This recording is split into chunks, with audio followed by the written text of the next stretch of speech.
Daí, gente boa, vou trazer uma palavra aqui de aconselhamento, e a palavra sempre cai numa boa terra, ela nunca fica vazia, ela sempre volta e faz o que apraz aos olhos do Deus Todo-Poderoso. E nós estamos vivendo um período, uma época de muita nebulosidade em termos de dignidade, em termos de moral, de honestidade, na verdade.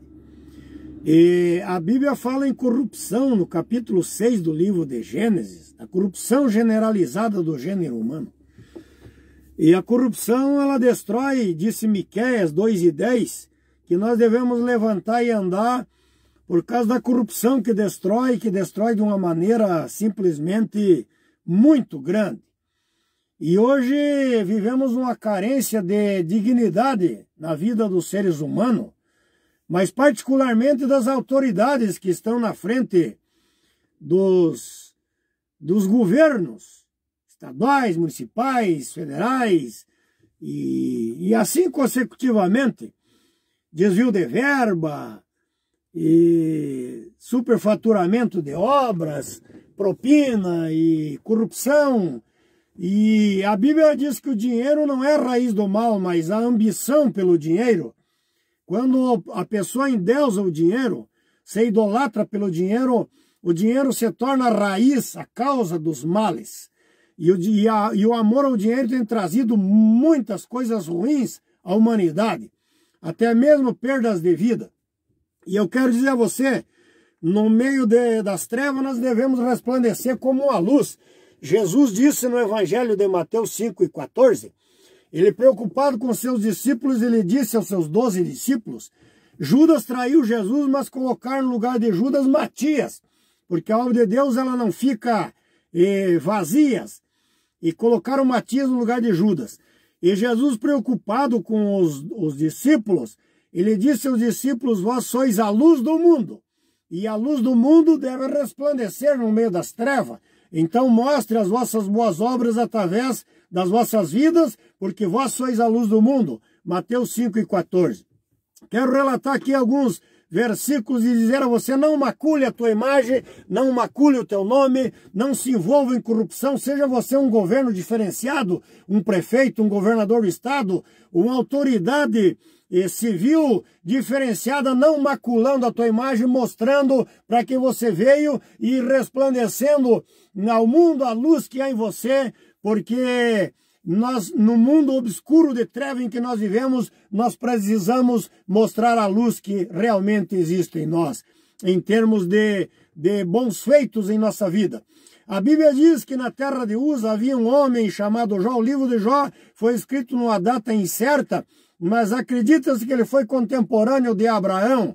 E no livro de Jó, capítulo 1, versículo 1, diz a Bíblia que a epígrafe, o começo do versículo desse capítulo, diz que havia na terra de Uz um homem cuja identidade era Jó. Ele era sincero, era reto, era temente a Deus e afastava-se e ausentava-se e se distanciava de tudo aquilo que aparentava ser o mal, ou da aparência do mal, diz a palavra de Deus. O Salmo 37 e o versículo número 37, o salmista nos recomenda nós olhar para o homem sincero e observar os passos daquele que é reto, porque na verdade o futuro deste homem que é sincero e é reto será um futuro de paz. Salmo 37 e versículo de número 37. No livro de Êxodo, capítulo 18, versículo 21, quando Moisés peregrinava pelo deserto, saindo do Egito e indo em direção à terra de Canaã, Jetro, sogro de Moisés, dissera a Moisés, procura entre o povo homens capazes, temente a Deus e que vivam uma vida realmente ilibada, um caráter simplesmente ilibado e o constitua por maiorais de 50, maiorais de 100, maiorais de 1000, para que te ajudem a conduzir e a julgar esse tão grande povo que é o povo de Deus. E assim Moisés o fez. Escolheu entre o povo homens capazes, temente a Deus e que não tinham do que se envergonhar. Êxodo capítulo 18, versículo número 21. No livro do Atos dos Apóstolos, capítulo 6, versículo 3, nós também vemos da mesma forma, os fizeram uma reunião, uma reunião entre eles e resolveram de constituir sobre um importante negócio que era referente ao reino de Deus e consagraram 7 homens em Jerusalém para o ministério, mas escolheram entre o povo homens capazes, temente a Deus, que não tinham do que se envergonhar e que realmente eram homens chamados e cheios do Espírito Santo, que tinham a luz do Evangelho, que refletiam as verdades de Deus ao povo. Na realidade, foram consagrados em Jerusalém, e está escrito no livro dos Atos dos Apóstolos, nós vemos essa grande verdade. No livro de Atos, capítulo 6, versículo número 3, nós vemos essa grande verdade desses homens consagrados em Jerusalém. No livro de João, capítulo 15, versículo número 3, Jesus dissera aos discípulos, mas particularmente ao apóstolo São Pedro, que eles já estavam limpos, já estavam purificados pelas palavras de Deus que Jesus lhes tinha falado, porque a palavra de Deus, ela é uma água poderosa. Quando o grande líder em Israel, o líder religioso Nicodemos, foi ter com Jesus de noite, Jesus dissera a ele que era necessário ele nascer de novo e nascer da água e do Espírito. E essa água que Jesus se referiu é a sua palavra, porque ele dissera no Evangelho de João, capítulo 15, versículo 3, aos apóstolos, mas particularmente ao apóstolo São Pedro, vocês já estão limpos pelas palavras que eu vos tenho falado. As minhas palavras vos têm limpado, vos purificado e vos dado uma vida realmente digna diante dos homens, porque a palavra de Deus transforma e dignifica o ser humano. E o grande rei de Israel, Salomão escreveu Provérbios, Eclesiastes, Cantares e alguns salmos.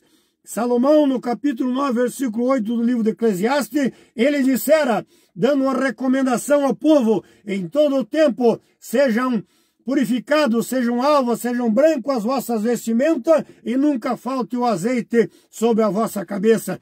E Salomão falava a respeito da vida do ser humano. Vestimenta, num termo espiritual, é a vida do ser humano. Em todo o tempo sejam alvos as tuas vestes e nunca falte o azeite sobre a sua cabeça. E para concluir, Jesus usou Paulo, e o Paulo falou a Tito, no capítulo 2, do versículo 11 ao 15, mas particularmente o versículo 14, que Jesus veio preparar um povo, uma igreja, um povo seu, especial de uma maneira muito grande, um povo zeloso e um povo de obras boas e ilibadas, para vir buscar um dia a sua igreja, povo seu, zeloso e de boas obras.